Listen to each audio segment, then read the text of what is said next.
maybe how many minutes this tunnel.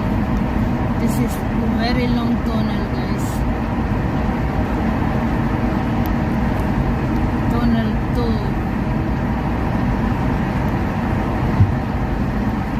Going to Lake.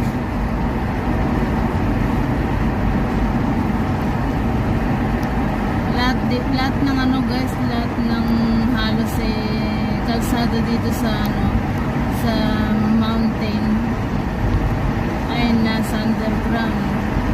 Lahat ay tunnel.